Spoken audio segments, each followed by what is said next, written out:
Hello and welcome to today's webinar on AVEVA Operations Management Interface. My name is Kavi Rupraj, and in this session we'll be looking at what are the components for an OMI application, what are some of the features and benefits of using OMI, as well as taking a look at the new features in the 2023 R2 release and overview of the licensing. Let's get into it. So firstly, what is AVEVA System Platform and what is AVEVA Operations Management Interface? So AVEVA System Platform, formerly Wonderware System Platform, is an industrial software platform built on orchestra technology.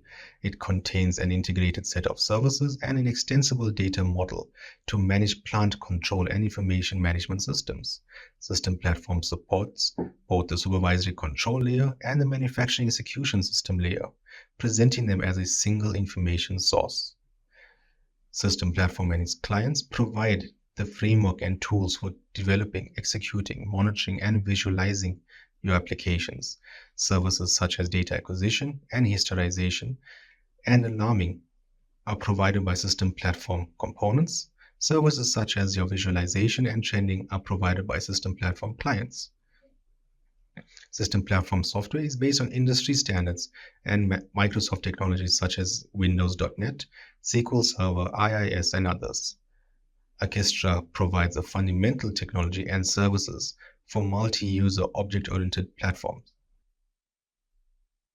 Operations Management Interface leverages both HMI and SCADA systems to deliver a convergence platform for both operational technology and information technology. It provides a visualization engine for rich modern user experiences across platforms. Built on the same core orchestra technology as System Platform, the Operations Management Interface visualization engine provides rich modern user experiences across platforms. With Operations Management Interface, applications can be assembled based on a data model, resulting in minimal engineering and increased manageability. Additionally, an out-of-the-box framework provides native multi-monitor support. Operations Management Interface is installed as part of Application Server, and it can coexist on the same computer as InTouch for System Platform.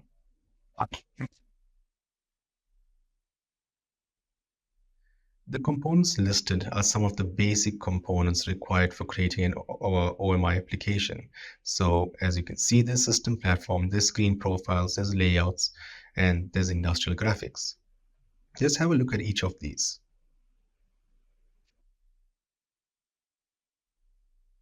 So with System Platform, an Operations Management Interface application is called a view application or just view app. View apps are represented as objects that are created, configured, and deployed from within the System Platform IDE. Once deployed, they can be launched through the AVEVA OMI Application Manager or AVEVA InTouch Application Manager. View apps have built-in navigation model that enables users to browse for and display graphics and other types of content in a running view app. The default navigation model is based on the plant model of the Galaxy, but the navigation hierarchy can be customized. View apps have built-in security that is integrated with the Galaxy security. View app security is built into the application's navigation so that the navigation item can be shown or hidden at runtime based on the logged-in user's security credentials as defined for the Galaxy.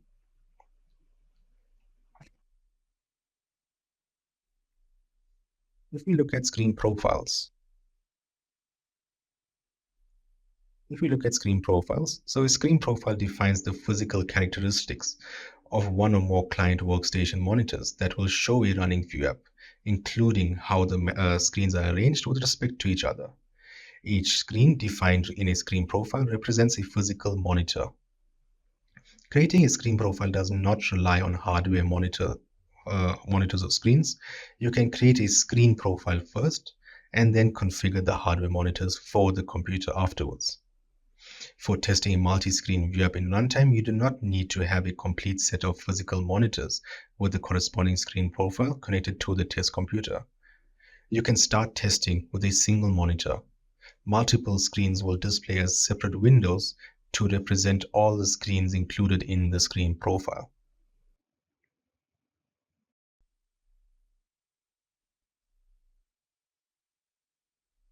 A layout defines the organization of one or more rectangular areas of a screen called panes, which can contain content shown in the running view app. A pane is a subdivision of a layout and is a container for content. Content can be symbols, apps, or a layout assigned from another layout. A layout also defines the behavior and types of interactions supported by each pane. Panes can be configured to support runtime operator behaviors such as panning, zooming, or resizing.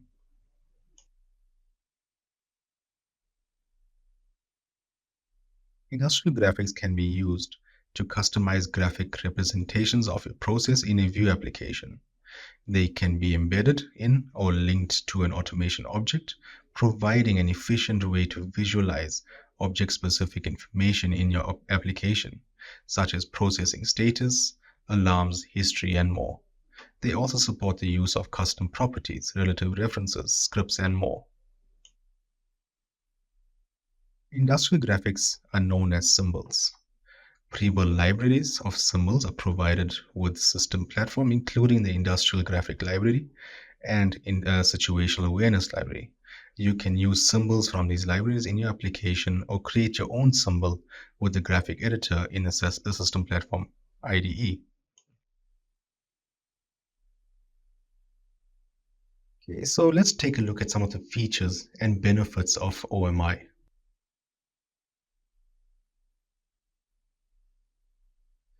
Okay, so we're going to be looking at standardization and reusable engineering, responsive development, third-party integration or external content, your OMI apps, your historical playback, navigation, and content types.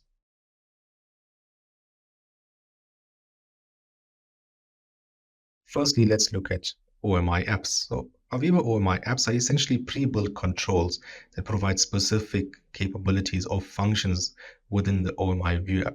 These OMI apps are added to layouts to display content in runtime. Custom apps can also be created with a software development kit and then imported into the Galaxy. The web browser control is an out-of-the-box app for viewing external content, and it provides a full-featured standards compliant web browser for the view app. Some of the other apps include Alarm app, which is a quick and easy way to view current and historical alarms and events in a running view app. These alarms and events are displayed within the context of the current navigation. The PLC Logic Viewer app empowers end users to troubleshoot PLC code by visualizing runtime PLC control logic without any additional software. These are just some of the apps that allow you to build content for the view app at runtime. Making use of the pre-built apps can save time, reduce your development costs, and reduce time to value. So let's have a look at this demonstration. So for this demonstration, we're going to be making use of the title bar app. Okay, so just to demonstrate how easy it is to embed an OMI app into your application and put into runtime. Okay, so we just embedded a title bar app. Okay, and as you can see, there's different configuration that can be done for it. You can see we can change the title name. So it's OMI, you can give it your application name. Okay. Okay, so let's look at this in runtime. So as you can see, we have the user that's logged in. We can switch a user and we can log out. We can make use of the on-screen keyboard. We can also see the application name, which is AVEVA OMI. And we can also minimize, restore, and close this application.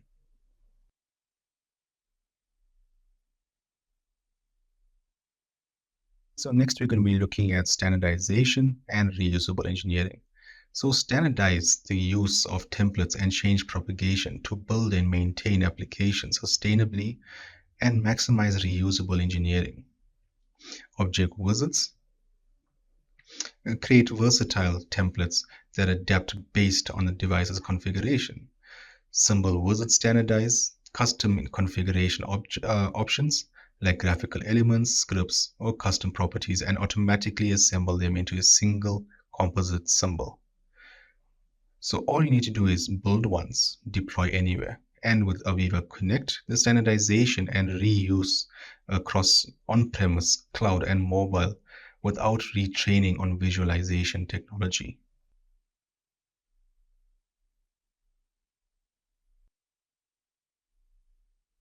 Next, we're going to be looking at responsive development.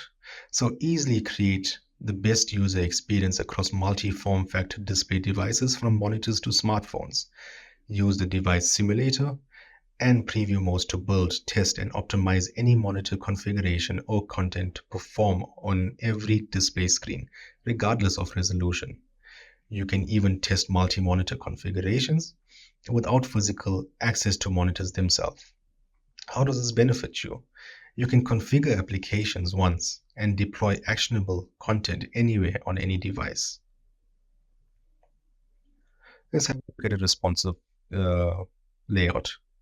Okay, so here we have our layout, but just to note, once you click on that, it asks you to basically it basically gives you a notification that everything is going to be removed.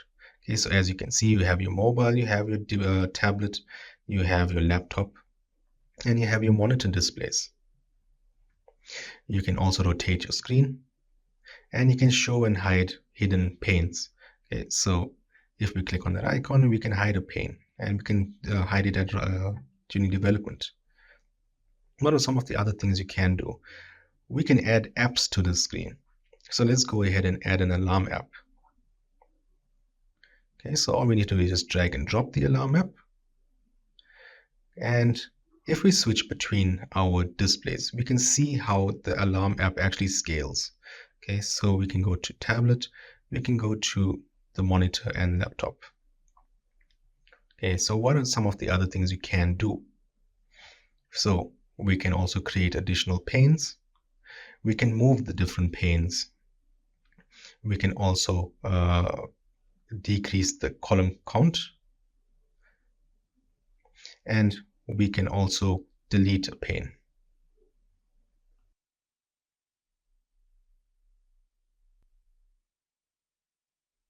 Next, we're looking at third-party integration or external content. So external content refers to media content outside of a Galaxy that can be linked to a view app and displayed during runtime.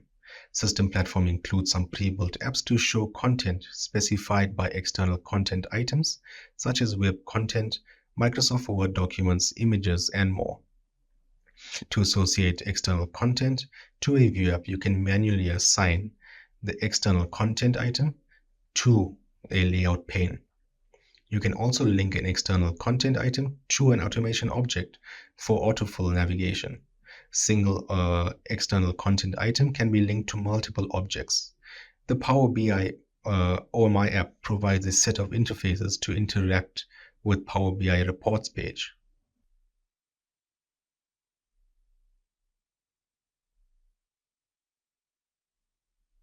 If we look at historical playback, so Operations Management Interface provides the ability to play back data historized with the historian. This could be useful for analyzing historical data for key performance indicators or KPIs and overview information through graphics. System attributes specifically for the playback feature can be used with animations and scripts within the industrial graphic to provide functionality to playback historical data in a running view app. Examples are enabling playback mode and setting the start time and end time of the historical data that can be displayed. Let's have a look at how this works. Okay, so as you can see, it was added to a slide-in pane, Cascade playback. I just need to enable it. So there's a toggle switch that you can enable. Okay, so once it's enabled, I can set my date from. I can set my date to.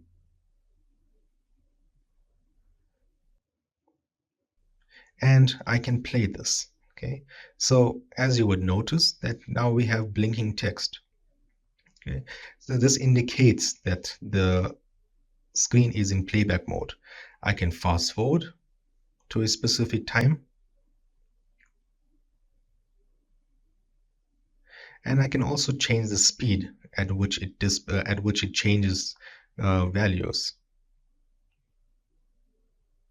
And we can navigate through the screens while in historical playback mode, and it will show you the values for that specific item or object.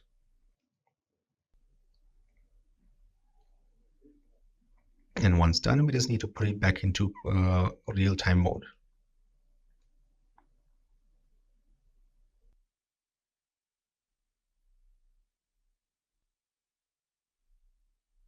So next we're going to be looking at navigation. The navigation mechanism within a view app controls the presentation of content at runtime. For example, a view app can include a tree control that shows the hierarchical organization of the built-in navigation of the view app. Selecting an item for the tree or from the tree at runtime displays corresponding content in one or more panes of the view app layout. Your hamburger app controls the movement of the selected slide-in panes at runtime. And at runtime, the hamburger app appears as a button consisting of 3 horizontal lines. And when users click the button, the selected slide-in pane appears. Users can click the button again or click an area outside of the sliding pane to hide the pane. If we look at your navigation app sets the current navigation item within a view app to show the associated content. It includes 2 controls. Your nav breadcrumb control. This control shows the user's selected sequential path through the view app's navigation model in a running view app. Each segment shown in a breadcrumb display shows the selected navigation item. You also have your nav tree control. This control shows the hierarchical organization of items in a view app's navigation model. When configuring a view app, the navigation model is visible in the view app editor.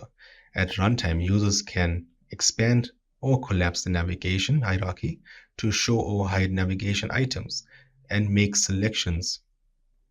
It also includes a search tool for searching items from the navigation model.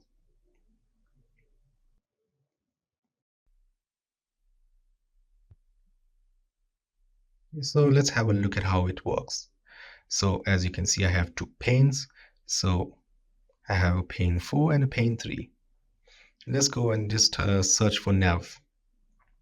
So first we're going to take our nav breadcrumb control, and then we're going to use our tree control and we're going to drag it to the panes. Okay, so if we go to properties, we would see that there are some configurable attributes for these apps, but we're going to leave everything as default. Okay, so it's the same with the breadcrumb. We're going to leave everything as default. Okay. Now we're going to switch to our running view app. So let's switch to our running view app now. Okay, so as you can see on the sliding pane on the left hand corner, we have our navigation tree. So we can basically expand our navigation, and we can select an item or an item to display the content relating to it. So as you can see, the hierarchy, which is South Africa, Gauteng, Johannesburg. Okay. The other thing we can do is we can search. So if we click on the sliding pane again to open our tree nav tree control, we can search for Gauteng, and if I select Gauteng, it takes me to the content relating to it. And if we look at our breadcrumb, we would see the hierarchy of South Africa, Gauteng. Let's go ahead and search for Midrand. Okay, if I select Midrand, I see that it displays the content relating to Midrand. And the hierarchy again shows South Africa, Gauteng, Midrand.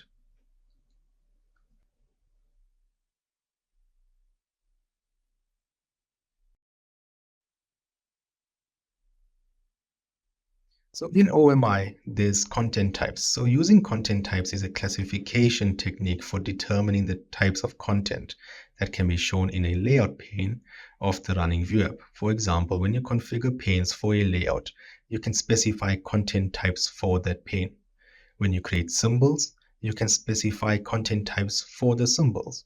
You can also assign content types to layouts and external content items. Then at runtime, where there is a match between the content type of the content items, which is your symbol, layout, or external content, and the content type of the layout pane, the content can be displayed in that pane. Let's have a look at how this works. Okay, so here on our layout, we're going to assign content types to different panes. Okay, so we're going to use two panes as an example. So in this pane, we're going to make it a faceplate.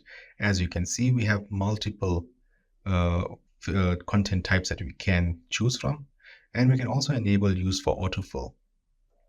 Okay, and if we go to our symbol, we also need to enable a content type here to associate it with that specific pane.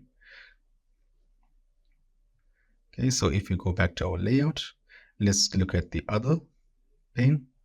Okay, and for this one, we're going to leave it as detailed, real-time, trend, and docs. Okay, so let's go to our layout. So we're basically assigning a layout to this layout. Okay, and we're going to be making use of real-time trend. Okay, and let's put this into runtime. Okay, so as you can see on the right-hand side, we have our trend screen. Okay, so that's for mid-trend. And then on our bottom right-hand corner, we also have our faceplate screen. Okay, so let's look at System Platform 2023 R2. So System Platform 2023 was released with 3 patches.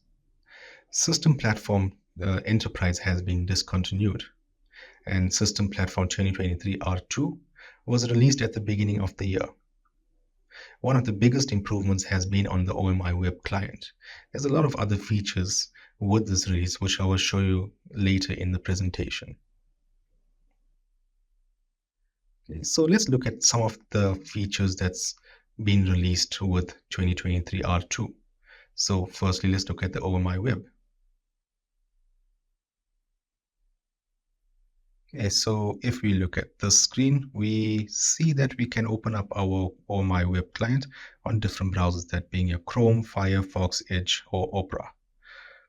Okay, and if we look at the different views, we can see they're all synchronized. We can also go to our View app on our phone, and we can browse it on a mobile application or mobile device.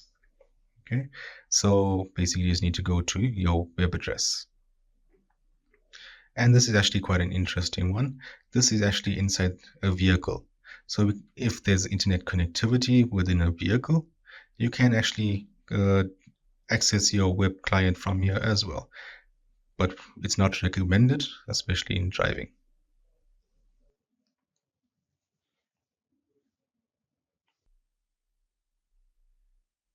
Let's look at the new IDE, UI, UX. Okay, so as you can see, we can search for different objects. In our case, we're searching for a valve. We can also change it to a view as list. And you would notice that there are some new icons. Okay, so as you can see the warning, you can see that the object is checked out. And once we make a change, we can see that there's pending deployments. Okay, so if I click on the guide, I can see what each icon means, or the key means. Let's look at internationalized string translation.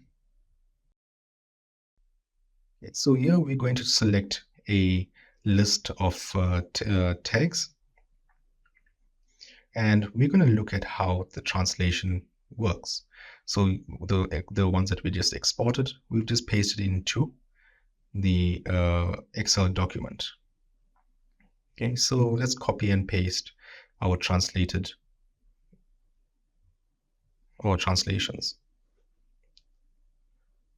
Okay, so at runtime, you would notice that all the different headings, subheadings, navigation, and warning messages are all currently in English. Okay, so even our alarming, our historical data is all in English.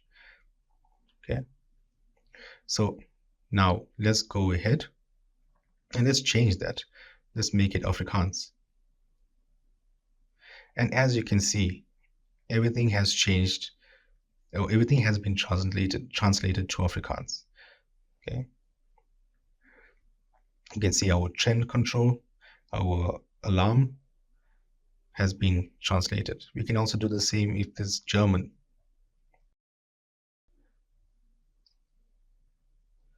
So this is just one of the newer features that's actually quite helpful. Okay, so some of the other features include your embed content, your alarm latching, your AVEVA Operations Control connected experience, your decom removal, deployment guides, and global buffering. So these are all included in your System Platform 2023 R2 release. Let's look at licensing. Okay, so perpetual licensing offers permanent licenses with no expiration date. A perpetual license applies to a specific purchased software version. Flex licensing offers subscription-based licenses that are renewed for a specific term, and the license is for credits redeemable to access a wide range of software based on the needs at the time. You also have supervisory client licenses. A supervisory client license enables the use of Operations Management Interface and InTouch for System Platform. It can be used for thick clients, that's your desktop, or thin clients for remote access, such as remote desktop server, or even web clients through InTouch Access Anywhere, which uses the remote desktop server. So that wraps up our webinar exploring AVEVA Operations Management Interface. If you want to hear more about AVEVA Operations Management Interface or any other product from our extensive portfolio, be sure to contact us. Thank you for attending this webinar, and hopefully it was insightful.